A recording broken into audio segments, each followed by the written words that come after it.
Hello friends, सी language सीखने की series में आज हम लेक्चर 22 देखने वाले हैं। तो आइए सबसे पहले जान लेते हैं कि आज के इस वीडियो में हम देखने क्या वाले हैं। आज का हमारा ऑब्जेक्टिव है arithmetic operators in C language. तो बेसिकली हम ऑपरेटर प्रेसिडेंट्स पढ़ रहे हैं और ऑपरेटर्स को प्रेसिडेंट्स के हिसाब से 7 कैटेगरीज में डिवाइड किया गया है, जो कि हमने पिछले के लेक्चर्स में समझाई है।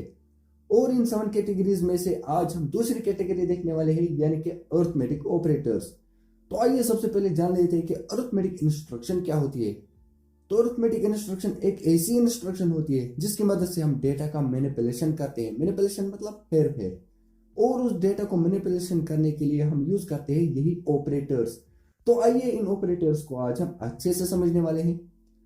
तो अरिथमेटिक ऑपरेटर्स 5 होते हैं, जैसे कि डिवाइड, मल्टीपल, मॉड्यूलो, प्लस और माइनस, जिसमें से मल्टीपल, डिवाइड और मॉड्यूलो की प्रायोरिटी प्लस और माइनस से ज्यादा है।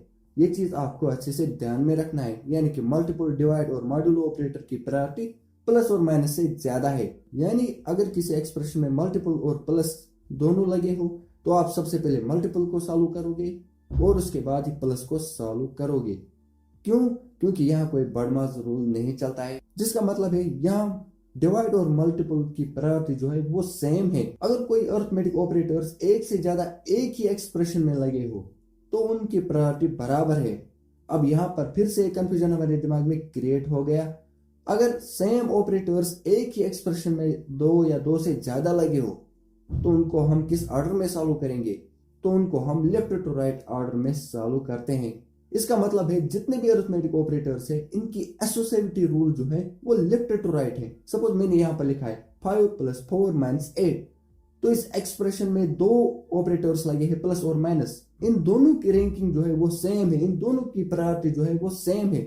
तो यहाँ हमें लेफ्ट टू राइट चलना है, यानी कि एसोसिएटिविटी रूल को यहाँ हमें फॉलो करना है, क्योंकि यहाँ कोई बड़माज रूल नहीं चलता है। तो इस हिसाब से सबसे पहले प्लस चलेगा, ओके, क्योंकि ये लेफ्ट में है और हमें राइट की ओर जाना है।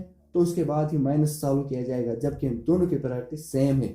सेम इसी तरह से अगर मैंने लिखा है 5 - 4 + 8, तो यहाँ सबसे पहले माइनस चलेगा जो कि लेफ्ट में है और लेफ्ट टू राइट हमें चलना है और उसके बाद ही प्लस सॉल्व किया जाएगा। तो आइए इन ऑपरेटर्स को हम एग्जांपल के थ्रू अच्छे से समझने वाले हैं। तो ये मैंने कोड ब्लॉक्स को ओपन किया है। सबसे पहले हम मेन फंक्शन को अपने प्रोग्राम में लिख लेते हैं। तो मैंने मेन फंक्शन को लिखा, इसके बाद इंटीजर टाइप का एक वेरिएबल में बना लेता हूँ, एक्स मैंने बनाया है और एक्स में मैं असाइन कर लेता हूँ। सबसे पहले हम मल्टीपल को देखने वाले हैं, तो सिंपली मैं क्या लिखूंगा 2 × 3। तो इसके बाद प्रिंटफ की मदद से हम इनको प्रिंट भी करेंगे। ओके, डबल कोड्स के अंदर हम लिखेंगे %b और कमा करके x वेरिएबल, और उसके बाद गेट से फंक्शन को भी हम अपने प्रोग्राम में लिख लेते हैं सो दैट हम आउटपुट को अच्छे से देख पाएंगे। तो हमारा प्रोग्राम बन के तैयार हो चुका है। तो सिंपली मल्टीप्लिकेशन होगा दो नंबर्स के बीच में और वह x में चला जाएगा और x यहाँ पर प्रिंट हो जाएगा। तो देखते हैं आउटपुट क्या आएगा। तो 6 आ जाना चाहिए। यस दोस्तों, यहाँ पर आप देख सकते हो 6 आ रहा है, जो कि बिल्कुल करेक्ट है। अब हम क्या करेंगे, सिंपली डिवाइड करेंगे। ओके, तो दोस्तों आप स्क्रीन को पॉज करके इस वीडियो का आउटपुट फाइंड करने की कोशिश करें, क्योंकि जो आपके दिमाग में इस वक्त चल रहा है हो सकता है वो रॉन्ग है। तो आइए इसको हम कंपाइल और रन करेंगे। तो यहाँ पर 0 आ जाना चाहिए। तो यहाँ पर आप दोस्तों देख सकते हो 0 आ रहा है। ये क्यों, ऐसा क्यों हो रहा है? देखिए, सी लैंग्वेज में एक रूल है, अगर आप दो इंटीजर्स के बीच में कोई भी अरिथमेटिक ऑपरेशन परफॉर्म कर रहे होते हैं ना, तो वहां पर इंटीजर ही रिजल्ट आएगा। तो आप बेसिकली 2 एक इंटीजर है, 3 भी एक इंटीजर है।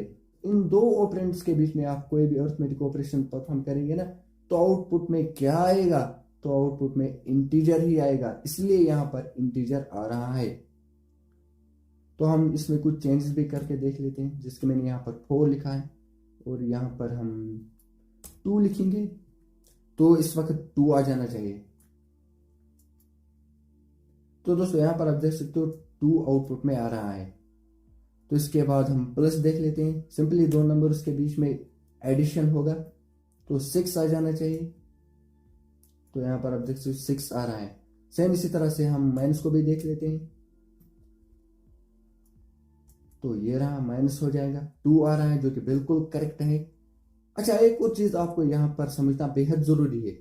अगर एक रियल हो, सपोज मैंने यहाँ पर लिखा 3.0, और मैंने लिखा है डिवाइड बाय 4। ओके, तो इसका आउटपुट क्या आएगा? तो अगर एक रियल हो एक इंटीजर हो तो उस एक्सप्रेशन का रिजल्ट रियल ही आएगा, लेकिन बाद में आप किस वेरिएबल में उसको स्टोर कर रहे हो उस पर भी डिपेंड कर रहा है। आप देख सकते हो मैंने यहाँ पर इंट टाइप का एक्स बनाया है। ये जो एक्सप्रेशन है इसका जो रिजल्ट आएगा वो हम इंटीजर टाइप के एक वेरिएबल में फिर से स्टोर कर रहे हैं और उसको यहाँ पर प्रिंट भी कर रहे हैं, यानी कि इस वक्त भी यहाँ पर इंटीजर में ही आएगा। अदरवाइज इस एक्सप्रेशन का आउटपुट जो है वो रियल ही होगा। ओके, यानी कि इसका मतलब है अगर एक रियल हो और दूसरा इंटीजर हो तो उस एक्सप्रेशन का आउटपुट जो है वो रियल ही आएगा। इस एक्सप्रेशन में एक रियल है और एक इंटीजर है तो उसका रिजल्ट रियल आएगा। हाँ, एक्स का टाइप इंट है इसलिए एक्स के अंदर पॉइंट वाली वैल्यू स्टोर नहीं होगी। तो चलिए इसके बाद हम बात कर लेते हैं मॉड्यूलस ऑपरेटर की। मॉड्यूलस ऑपरेटर रिमाइंडर देता है, जैसे कि मैंने यहाँ पर लिखा है 20 मॉड्यूलो 3। बेसिकली हम 20 को डिवाइड कर रहे हैं 3 से, तो कितने टाइम्स जाएगा? अगर हम 3 7 जा करेंगे तो 21 हो जाएगा जो कि ज्यादा है, तो इसलिए हम 3 6 करेंगे, 3 into 6 जो कि 18 होगा। ओके, और 20 में से 18 गया तो बचा क्या? 2, यानी कि 2 इसका रिजल्ट आएगा। एक और एग्जांपल हम देख लेते हैं जिसके मैंने यहाँ पर लिखा है 17 मॉड्यूलो 3। तो बेसिकली हम 17 को डिवाइड कर रहे हैं 3 से, तो कितने टाइम्स जाएगा? तो 5 टाइम्स जाएगा। 3 5 15, 17 में से 15 गया तो बचा क्या? 2। तो चलिए इनको भी हम एग्जांपल के थ्रू अच्छे से समझने वाले हैं। तो सबसे पहले एग्जांपल जो हमने ली थी उसको भी हम देख लेते हैं, जिसके मैंने वहां पर लिखा था 20 मॉड्यूलो 3। तो 2 आउटपुट में आ जाना चाहिए। तो दोस्तों यहाँ पर आप देख सकते हो 2 आउटपुट में आ रहा है। सिंपली इसी तरह से हम दूसरे एग्जांपल देख लेते हैं 17। तो ये रहा, तो इसका भी 2 आ रहा है जो कि अभी मैंने आपसे कहा है। तो यहाँ पर भी कुछ चीजें आपको अच्छे से ध्यान में रखनी चाहिए। अगर आप किसी छोटे नंबर को किसी बड़े नंबर से डिवाइड कर रहे हैं तो उसका आउटपुट जो है वो आंख बंद करके आप ढूंढ सकते हैं। यस, उसका आउटपुट जो है वो छोटा नंबर ही होगा। तो मैंने यहाँ पर लिखा है 2 मॉड्यूलो 4, तो आंख बंद करके इसका आउटपुट जो है वो 2 ही आएगा। यस दोस्तों, तो यहाँ पर आप देख सकते हो 2 ही आ रहा है। तो बेसिकली हम 2 को 4 से डिवाइड कर रहे हैं। ओके, तो कितने टाइम में जाएगा? अगर हम 4 1 4 करेंगे तो ज्यादा हो जाएगा, इसलिए हमें 4 0 करना पड़ेगा जो कि 0 होगा।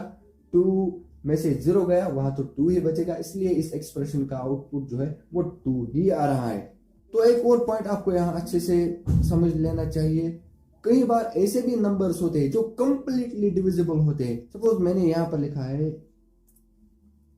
10/2, ये कंप्लीटली डिविजिबल है, इसका आउटपुट जो है वो 0 आ जाना चाहिए। तो यहाँ पर आप देख सकते हो ये कंप्लीटली डिविजिबल है, इसलिए यहाँ पर 0 आ रहा है। यानी जो नंबर कंप्लीटली डिविजिबल हो उसका आउटपुट जो है वो 0 आएगा, यानी कि रिमाइंडर 0 बचना यानी वो डिविजिबल है इस नंबर से। और आपको एक चीज अच्छे से ध्यान में रखना चाहिए, अगर हमें कभी भी डिविजिबिलिटी चेक करनी हो तो इसी तरह से हम डिविजिबिलिटी चेक करेंगे, यानी कि ऐसे हम नहीं लिखेंगे 10/2, ये गलत हो जाएगा। इसलिए हमें मॉड्यूलस ऑपरेटर का यहाँ पर सहारा लेना पड़ेगा सो दैट हम डिविजिबिलिटी अच्छी तरह से चेक कर सकेंगे।